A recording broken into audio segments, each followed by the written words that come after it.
Հայաստանում մեկնարկել է նոր ազգային ժողովի աշխատանքները, մենք տեսնում ենք, որ վերջին օրերին բավական հետաքրքիր իրադարձություններ են ծավալվում խորհրդարանում եւ այս եւ այլ հարցեր շուրջ այսօր ես զրուցել եմ Ուժեղ Հայաստան կուսակցության ներկայացուցիչ պատգամավոր Շիրազ Մանուկյանի հետ։ Ողջույն Շիրազ, շնորհակալություն հարցազրույցի հնարավորության համար։ Ձեզ եմ շնորհակալ։ Տեսեք, ես նշեցի, որ մեկնարկել է նորընտիր ազգային ժողովի աշխատանքները եւ դուք այն падգամավորներից եք, որ հենց առաջին իսկ օրով լրագրողների հետ հարց ու պատասխանի ժամանակ տվեցիք պատասխաններ, որոնք ոչ միանշանակ կերպով ընկալվեցին, մասնապես Հանրապետական կուսակցության հետ ձեր նախկինում ունեցած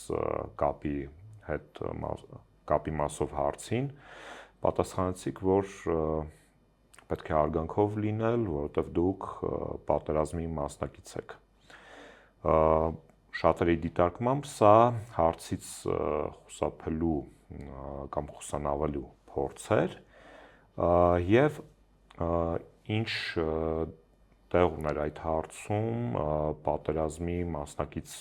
լինելը կամ չլինելը, ինչ կապ ուներ դա հարցի հետ։ Ինչպես որ առաջի օրով ստացվեց, ինչպես որ փորձեցին տարածել այդ տեսանյութը եւ փորձելով այլ մեկնաբանություն անել, ես ուզում եմ նախ նշել, չգիտեմ իհարկե ինչպես ստացվեց, որ առաջի օրով երկու լրագրող հստակ հարցերը իրենց տպավորությունները գրպանը դրած մոտեցան Արաքինց եւ փորձեցին ինչ-որ արագ հարցերը հնչեցնել, թեպետ եւ մեկի տպավորություն չասեմ, բայց կոնկրետ ինչ-որ միկրոֆոնը անջատված էր, որովհետեւ երբ որ ես պատտվեցի վիրավորական հարցին, որը հնչեց, բայց իր ձայնը չլսվեց որևիցե միկրոֆոնում, չգիտեմ ինքը կխոստովանի հետո չի խոստովանի, բայց որն էր վիրավորական հարցը։ Տեսեք, այն եղելությունը, որ ես արձանագրել եմ 2020 թվականին, դրա հետ հնչող ցանկացած վիրավորական հարցին ես չեմ կարող ուղղակի պատասխանել, ուղղակի պատասխան հնչեցնել։ Դրա համար ես ուղիղ պատասխանեցի տվյալ ազնվորությանը, բայց երբ տեսակ դուք անդադ ազնվորությունը ինձ հնչեցնում էր, չգիտեմ, դուք նախկին հանրապետական եք, ինչ որ մեղադրողական բան, որը ուղիղ կերպով, այսինքն ուղիղ հռետորաբանությամբ համընկնում էր իշխանության հռետորաբանությանը։ Ես զարմացած եմ, որ այդ ազնվորությունը փորձում էր իշխանության հարցը կրկնել, թեպետ եւ միևնույն ժամանակ ես այսօր էլ բազմիցս խորհրդարանում, երբ որ նստում ենք այնտեղ, անդադ տեսնում ենք իրենց падգամավորները նույն հարցն են կրկնում, եւ ինձ զարմանալի է, որ լրագրողը մենակ սեփական վերլուծություն չունի, թե այլ հարցեր չունի իր մոտ, բայց ես ոչ մի խնդիր չեմ տեսնում, ես դրանից հետո այլ լրագրողի հանգիստ պատասխանել եմ այդ նույն հարցին, ուղղակի տվյալ ընդհանրապես լրագրողական աշխատանքում լավ կլինի, որ պահել փոխադարձ հարգանքը, ինչը ես նույն հարցազրույցում նշում եմ, ասում եմ, ես հարգում եմ ձեզ եւ խնդրում եմ դուք էլ ինձ հարգեք, հանրապետական կուսակցությունում, այո, ես գործունեություն ծավալել եմ, բայց տալ այդ հարցադրումը այնպես, կարծես թե մեղադրել, ինչպես եւ իշխանությունն է փորձում մարդկանց մեղադրել, ես նույն կերպ եմ պատասխանելու։ Այստեղ մի դիտարկում է առաջանում, իսկ ինչ վատ բան կա հանրապետական կուսակցության հետ կապ ունենալու մեջ, որովհետեւ հանրապետական կուսակցության ժամանակ մենք ունեինք Արցախ, մենք ունեինք սուբյեկտայնություն ունեցող Հայաստանի Հանրապետություն, հայ զինվորը կանգնած էր Հայաստանի հյուսիսային հատվածներից մինչև Հորադիզի հատվածներ։ Ես եղել եմ հանրապետական կուսակցության անդամ, այո, եղել եմ ուսանողական կազմակերպության անդամ, ծավալել եմ քաղաքական գործունեություն, ինչքան որ իմ սահմաններում հնարավոր է եղել։ Եվ հաստատ համաչելու բան չունեք բնականաբար։ Ամաչելու մասին չի խոսքը, այլ լրագրողը փորձում է ավելի շատ այլ տեղ տանել այդ ստեղծված դիսկուրսը, որտեղ ես փակում եմ այդ դիսկուրսը, իսկ ինքը տպավորությունները ոնց որ մեղադրելով եւ կներեք իհարկե ոչ պատշաճ կերպով բացել այդ դիսկուրսը, էլի։ Ներողություն, եթե լրագրողների հետ ես կարողանում եմ եւ շփվել եւ աշխատել, տվյալ լրագրողի հետ չէր ստացվում։ Իսկ ինչու չէր ստացվում, եթե ես միշտ աշխատել եմ, այսինքն խնդիրը այդ լրագրողից էր գալիս։ Ես չեմ բացառում եւ ոչ էլ խուսանավում եմ տվյալ հարցից եւ ուղղակի, քանի որ մեր հայրենակիցները հնարավոր է շատերը ինձ չճանաչեն, ես ուղղակի նշում եմ, որ ես չեմ եղել գործադիր մարմնում, այսինքն այն ավելի պարզ ասեմ, այն բարձր մարմնում, որտեղ որոշումները կայացվում են կուսակցության կողմից, ընդհանուր ուղղվածությունը, հռետորաբանությունը, քաղաքականությունը, ես Այո, կիսել եմ միտքը, աշխատել եմ այնտեղ եւ ինչ որ պահի դուրս եմ եկել իմ որոշմամբ։ Ես ունեմ ընկերներ, ունեմ մոտ ազնվորություններ, հենց այդ կուսակցությունից եւ այդտեղ ոչ մի խնդիր չեմ տեսնում։ Բայց եթե վաղը ինձ մոտենա այդ ազնվորությունը, հնարավոր է իր հարցին նորից չպատասխանեմ։ Ինչու՞։ Եթե ինքը փոխի իր մոտեցումը ընդհանրապես, փոխարգալից մոտեցումը, խնդիր չկա, կպատասխանեմ։ Ասես դա սադրանք էր։ Ես կարծում եմ դա ճիշտ մոտեցում չէր։ Որովհետեւ եթե նույն օրը ինձ Էջմիածնում մոտենում է այլ լրագրողի ավելի հանգիստ, ավելի հավուր պատշաճի, ավելի համապատասխան կերպով մարդը հանգիստ հարցադրում է կատարում, ես հանգիստ պատասխանում ասում եմ, որ այո, ես գործադիր մարմնում չեմ եղել, բայց ես եմ ուսանողական թևից։ Շատ լավ։ Տեսեք, ԱԺ-ում ելույթներ են ունենում թե ընդդիմադիր խմբակցությունների անդամները, թե իշխանության ներկայացուցիչները, եւ հարցս հետեւյալն է. որն է ձեր մարտավարությունը, հա, ազգային ժողովում այս պահին, որովհետեւ մենք տեսնում ենք, որ գոնե այդպիսի տպավորություն կա, որ ուժեղ Հայաստանը նախընտրական քարոզարշավի փուլում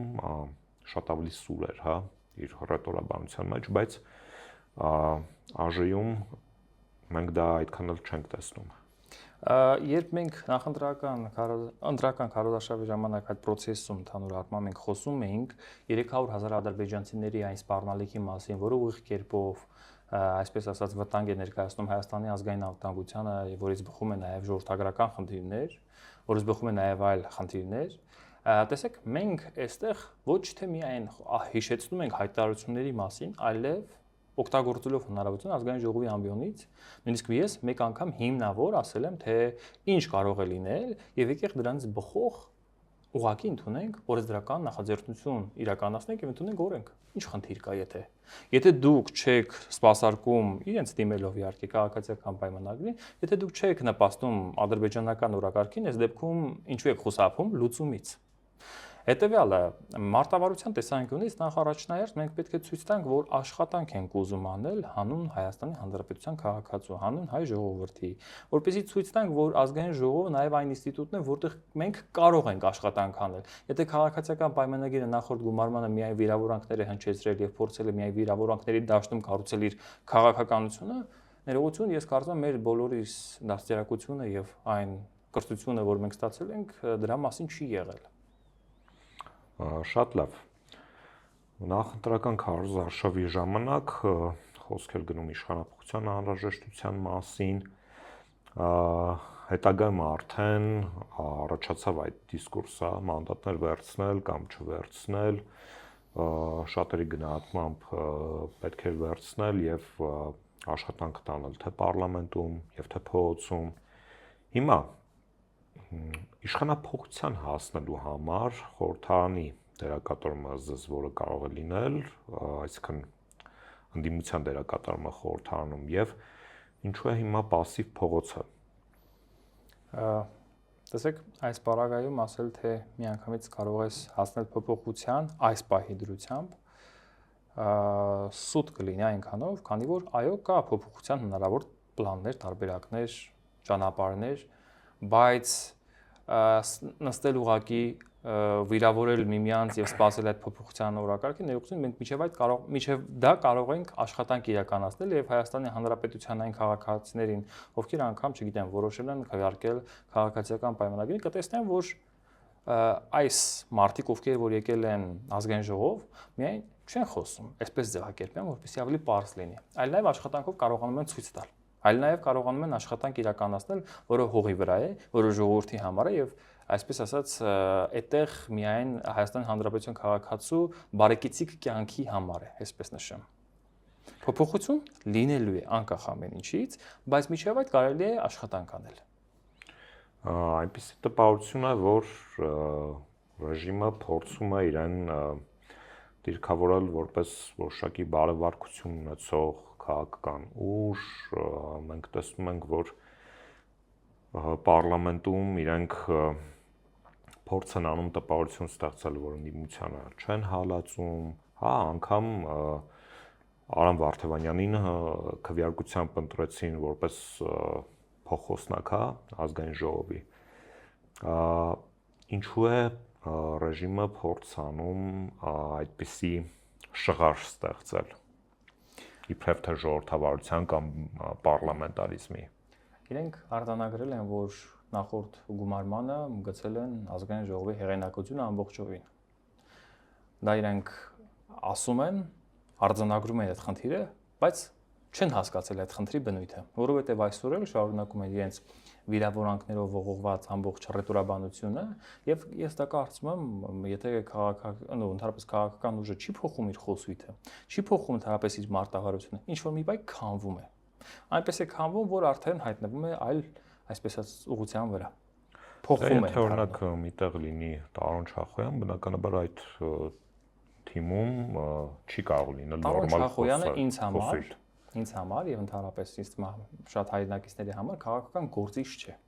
Թող դա ինքը ֆիքս է։ Երբ որ ինքը մոտենում ամբիոնն ասում է, որ ինքը քաղաքական գործիչ է, ինքը քաղաքական գործիչ չէ, իմ տպավորությամբ գործիք։ Իմ տպավորությամբ բարձրախոս է, ում ասում է թե ինչ ասի, որովհետև այն քաղաքական միտքը, որը գեներացնում է, որը շարունակում է, դա կարծում իր առաջնորդի այն քաղաքական խոսքն է, որտեղ փորձում է նրա հռետորաբանությունը այլ կերպ ճյուղավորել։ Որովհետև եթե խոսում են զրոյական կետից, ապա ներողություն, տպավորություն է ինձ մոտ ամենաանզեն աչքով, որ տվյալ անձնավորությունը չի հարգում անգամ իրենց խմբակցության կամ իրենց քաղաքական ուժի այն անձնավորությունը, որ նշում է, որ եկեք զրոյական կետ սահմանենք։ Եթե զրոյական կետ են սահմանում, ուրեմն մեկը չի պահպանում, ուրեմն կա ներքին, կարծում եմ, անհամաձայնություն, դե դա կամ էլ դերաբաշխում։ Կամ էլ դուք ինչպես որ կասեք։ Տեսեք, Հայաստանի Հանրապետությունում այս բան կան տասնյակ քաղաքական բանտարկյալներ։ Որոշների խափանման միջոցը փոխվում է, օրինակ ինչպես ՀԿ փոխնախագահ Արմեն Աշոտյանի խափանման միջոցը փոխվեց դեպի տնային կալանք, որը իրականում եւս անազատություն է, Կանդազի խափանման միջոցը փոխվեց եւ իսկ օրինակ Գագիկ Ծառուկյանը շարունակում է բանտում մնալ, այսինքն մենք գործ ունենք մի process-ի հետ, որտեղ շարունակաբար որոշակի գործընթացներ տեղի են ունենում։ Որոշ մարդկանց ազատ են արձակում, այլ խափանման միջոցներ կիրառելով որոշներին խստացնում են, օրինակ Ուժեղ Հայաստան կուսակցության ներկայացուցիչ քաղաքական բանտարկյալ Ալիկ Ալեքսանյանին ավելացրեցին կալանքը։ Ուժեղ Հայաստանը ինչ է պլանավորում իրականացնել Հայաստանում օր առաջ քաղաքական բանտարկյալներին ազատ արձակման հասնելու համար։ Բոլոր հնարավոր տարբերակները պետք է օգտագործել անգամ ինստիտուցիոնալ տեսանկյունից, որովհետև այսօր Հայաստանում կան քաղաքաբանտարկյալներ, այո, թեպետ քաղաքացիական պայմանագիրը արձանագրում է, որ այսօր Հայաստանի Հանրապետությունում չկան քաղաքաբանտարկյալներ։ Քաղաքաբանտարկյալը Ալիկ Ալեքսանյանը, այն կինը Բարգավաճ Հայաստանից, որ անգամ իր երեխային չի կարողանում տեսնել։ Արաքնաս Մանուկյանը, այո։ Քաղաքաբանտարկյալը Արմեն Աշոտյանը, քաղաքաբանտարկյալը այո Կանդազը, մեր գործընկերը։ Այն մարդիկ ում նույնիսկ անունը չտամ Արթուր Սարգսյանը, որ այսօր չի գտնում խորհրդարանում։ Այդպես կարող եմ թվարկել եւ ներողություն եմ խնդրում այն մարդկանց անունները, որոնք չեմ կարողանում շատ են, ահա որ շատ են, մենք կարող ենք մեկ հաղորդում չհասցնենք այսպես անել, որպեսզի բոլորի անունները թվարկենք։ Բոլոր հնարավոր տարբերակները, այն մարդու իրավունքների հանձնաժողովը, որտեղ կարող են քննարկվել թավանական հարցերը, պետք է բոլոր հնարավոր տարբերակներով բարձրացվի նրանց անունները, նույնիսկ անգամ միջազգային հարթակներում, որպեսզի կարողանա միջազգային հարթակներում բոլոր գործընկերները, ովքեր կլսեն այդ մասին արձանագրեն, որ Հայաստանում քաղաքաբանտարկյալներ կան եւ շարունակում են լինել։ Եվ այդ իրողությունը չի կարող դադարել, եթե իշխանությունը շարունակում է ուղղակի մարդու, այսպես ասած, ինչ որ խոսույթի համար, նույնիսկ երեք մեր գործընկերներից նոյեմբերյանի գրասենյակի պատասխանատուին, որտեղ տնային կալանք են սահմանել 1 ամսով,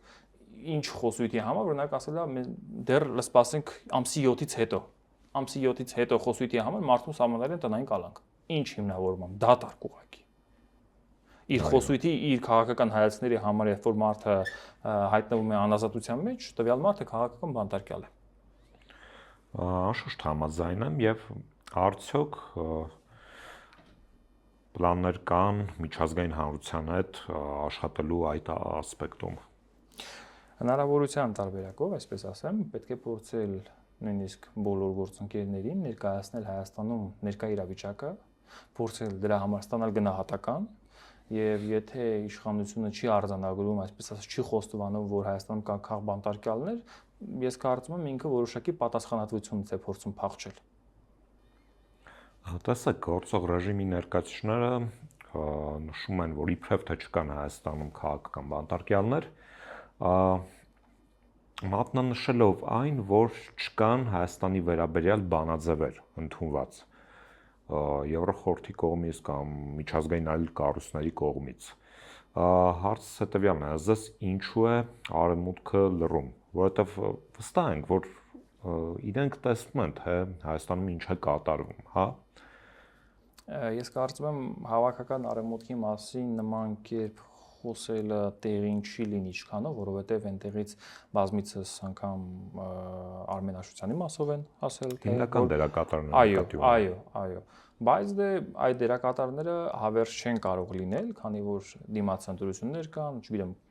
2027 թվականի Ֆրանսիայում ընտրություններ կան, 2029 թվականի Արդյոք աշխարհակաղակական կոմպոնենտն է նրանց ստիպում կամ ռեալ պոլիտիկա Ենթադրում եմ, կարող եմ ասել, որ դրանք կարող են անգամ, այսպես ասած, որոշակի օրինակ մարդկային պայմանավորվածությունների արդյունքում լինի, բայց երբ որ հավաքական արևմուտքի մասին այդպիսի կարծիք կազմենք, այդպես չէ, կարծում եմ առաջին հերթին, երբ որ արևմտյան երկրները տեսնում են Հայաստանի ներսում թե ինչ է կատարվում, մենք պիտի խոսենք մեր ինստիտուտների կայացման մասին, դատական իշխանության անկախության մասին։ Երբ որ մենք հասնենք այդ կետին, մենք նոր կարող ենք արձանագրել, որ այո, հնարավոր է, որ որոշակի աշխատանքներ իրականացվի անգամ միջազգային հանրության հետ։ Եվ եկեք նաև խոսենք հետևյալի մասին, ուժեղ Հայաստանը որոշ հանձնաժողովներում ունենալու է դերակատարում։ Եկեք նախ ներկայացնենք այդ հանձնաժողովները, որպեսզի պարզ լինի, թե խորհրդարանում ինչ ուղղվածության գործունեություն է ծավալելու եւ նպատակադրումը ինչու հենց այդ հանձնաժողովները։ Որոնք մենք ընտրել ենք, ունենք, այսպես ասած, աշխատանք իհարկե կատարածելու, ունենք մենք էլ մեր հերթին մեր մոտեցումը,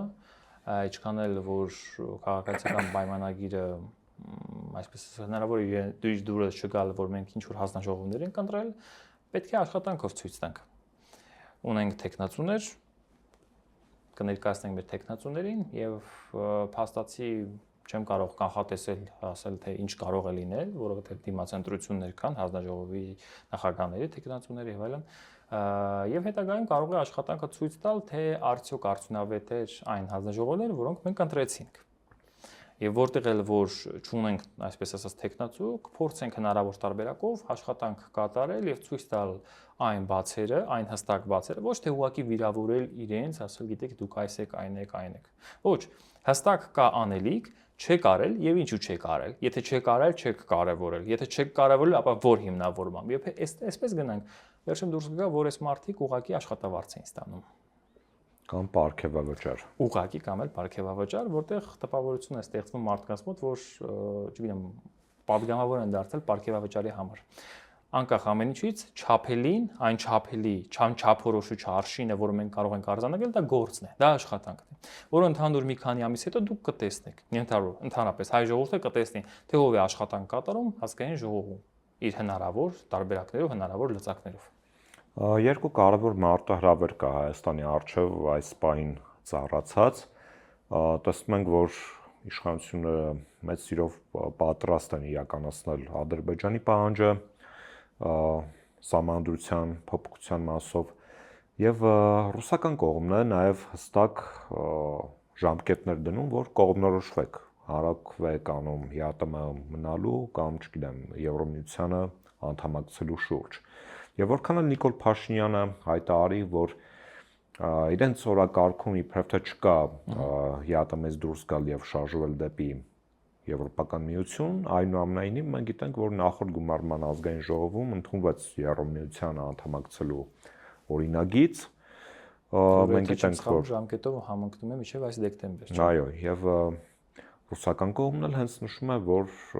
ձեր վերջին ժամկետը, այսպես ասած, դա լինելու է դեկտեմբեր ամիսը։ Ուժեղ Հայաստանը ինչպիսի մոտեցումներ ունի այս երկու կարևոր մարտահրավերների մասով, որովհետեւ մենք տեսնում ենք, որ ինքնիշխանության մասին բարձրագույն հայտարարություններ իրականացնող իշխանության կամ ռեժիմի օրոք Հայաստանին ուղղակի դրսից պարտադրում են հարակվեներ իրականացնել։ Մի պարզ բան կա, որտեղ փաստացի երբ որ ուղակի ետ ենք նայում, չի կարող մեզ հետ աշխարհակաղակական կամ ընդհանրապես շահերով հակադրվող պետություն, այս դեպքում Ադրբեջանը, որը տպավորություն է, որ հստակ ընդհանրապես պահանջներ ունի Հայաստանի նկատմամբ, ուղակի հնչեցնել։ Ինչը վերաբերում է Մոսկվայից հնչող հայտարարությունը, պետք է հասկանալ արդյոք այդ եղելությունը, որը պետք է կատարվի, ինչպես որ իրենք են արձանագրում, բխում է Հայաստանի Հանրապետության քաղաքացու շահերից։ Եթե բխում է, ապա պետք է քննարկել։ Այստեղ պետք չէ դիտել պարտադրանքը եւ այլն։ Արդյոք դա բխում է Հայաստանի Հանրապետության քաղաքացու շահերից։ Արդյոք պետության շահերից է։ Եվ դրա շուրջ մենք պետք է ձեռնարկենք քննարկում։ Եվ այդտեղ կարող ենք արձանագրել դրական եւ բացասական կողմերը։ Բայց եթե բացասական կողմերը գերակշռում են, ապա թող տվյալ իշխանությունը կրելով պատասխանատվություն արձանագրի իր սխալները։ Ինչի հանգեցրեց այս կետին, որ անգամ այսօր էլ կամ մեկ ամիս առաջ էլ բավականին, գիտեմ, տնտեսվարողներ խնդիր ունեն իրենց բերքի արտահանման հարցում։ Դա ոչ թե իմ խնդիրն է, ոչ թե ինչ որ մեկ այլ անձի խնդիրն է, այլ իշխանության խնդիրն է, որտեղ իր քաղաքականության արդյունքում հասցրեց նրան եւ նաեւ իր հիմնական իշխանության պատասխանատվության խնդիրն է հասցրեց նրան, որ գյուղացին այսօր ունի բավականաչափ խնդիրներ։ Եվ եթե հնարավոր է քննարկել այդ անգամ պայմանները, միայն պետք է դիտարկել Հայաստանի Հանրապետության քաղաքացու շահը եւ պետության շահը, որովհետեւ մեր աշխատանքը միայն իրենց մասին է։ Շատ լավ։ Կան բազմաթիվ մարտահրավերներ, ինչպես նշեցինք, Ադրբեջանի պահանջներ, տնտեսական բավականին վատ վիճակ, Ռուսաստանի հետ բավականին լարված հարաբերություններ, եւ որն է ելքը ըստ քաղաքական առումով։ Քաղաքական առումով, եթե իշխանությունը որտեղ ակնհայտ է, որ տապալված են բոլոր ուղղությունները։ Եթե իշխանությունը հասկանա, որ այլընտրանք չունի, որ հասկանա, կարծում եմ պետք է գնա, հեռանա։ Բայց այստեղ կան հավանական տարբերակներ։ Ամեն դեպքում փոփոխություն հնարավոր է։ Եթե չեն կարողանում լուծել, ինչպես եւ մեր առաջնորդն է ասում,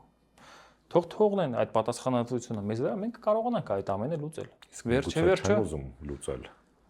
Եթե չէ իշխանությունը ստանձնում է պատասխանատվություն, միևնույն ժամանակ չի ցանկանում առաջադրել ընդհանրապես լուծումներ, ուրեմն այդ տվյալ իշխանությունը, տվյալ գործողություններից բխող դառնում է իր սեփական ժողովրդի թշնամին։ Անկախ ամեն ինչից, դա իմ արձանագրումը չի, իմ գնահատականը չի։ Անկամ իմ քաղաքական գնահատականը չի, ինձ որ փորձում է այսօրվա իշխանության ներկայացուցիչները երբեմն հարցերում խուսանավելով ասում են դա իմ քաղաքական գնահատականն էր։ Ոչ, եթե տվյալ խնդիրների արդյունքում հանգեցրել է նրան, որ չի ուզում լուծել, չի կարողանում լուծել, ուրեմն դառնում է սեփական ժողովրդի թշնամին։ Դրանից բխող բոլոր հետևանքներով առաջին հերթին իր համար, այսինքն տվյալ իշխանությունը ըստ էության անելիք չունի։ Ես կարծում եմ, որ իշխանությունը ամբողջական այնքանով է սպառել իրեն, որ արդեն 9-րդ գումարման ազգային ժողովի նիստերը սկսվել են, բայց չի փոխվել անգամ իր խոսքը։ Եվ հետևաբար հենց վերջին հարցս ուղղված է նրանց հեռացնելու մեթոդաբանությանը, մարտավարական կամ ճանապարհային քարտեզին։ Ճանապարհներ շատ կան։ Հնարավորություններ կարող են ստեղծվել։ Ուղղակի մենք ինչ այդ չենք կարող նստել ու ուղղակի սպասել այդ հնարավորությունը, թե երբ պիտի բացվի։ Մենք միջ այդ ուզում ենք մի փոքր աշխատանք կատարել Հայաստանի Հանրապետության քաղաքացու համար։ Եթե այս դեպքում, չգիտեմ, նախորդիվ 2 ամիս առաջ կամ 1 ամիս առաջ մենք Ստեփանավանում ենք եւ այնտեղ կար համարենք կոմբայնի խնդիր, որտեղ համայնքը չէր լուծել այդ խնդիրը, մենք պատրաստ ենք տա այդ խնդիրը, ընդամենը 2 օր առաջ մարզպետի կողմից գրությամբ արգելվել է բարեգործական գործունեությունը, որից բխող հնարավոր տարբերակներով կարող ենք լուծել գյուղացու խնդիրը, այստեղ հիմա ժողովրդի թշնամի մենք ենք, թե իշխանությունը, երբ որ մենք ուզում ենք խնդրի գոնե հոգսը թեթևացնել, գոնե կոմբայնը տալ, որովհետև բերքի սեզոնը, այդ հավաքի սեզոնը սկսել է, բայց նրանք արգելել են։ Երբ նույնիսկ անգամ, երբ որ արգելում են, այդ դեպքում էլ չեն օգնում, որպեսզի անգամ գյուղացու խնդիրը լուծվի, չեն տալիս կոմբայն։ Խնդիրը սրանում է։ Շնորհակալ եմ հետաքրքիր զրույցի համար։ Իմ հյուրն էր Ուժեղ Հայաստան կուսակցության ներկայացուցիչ, պատգամավոր Շիրազ Մանուկյանը, ձեզ հետ էր Դավիթ Ֆիդանյանը։ Բաժանորդագրվեք Antifake YouTube-յան ալիքին, շարունակեք աջակցել ալիքին, Patreon, Super Chat, Donation Alerts, քարտային դրամական փոխանցումներ, կրիպտո արժույթ եւ կհանդիպենք հետագայում։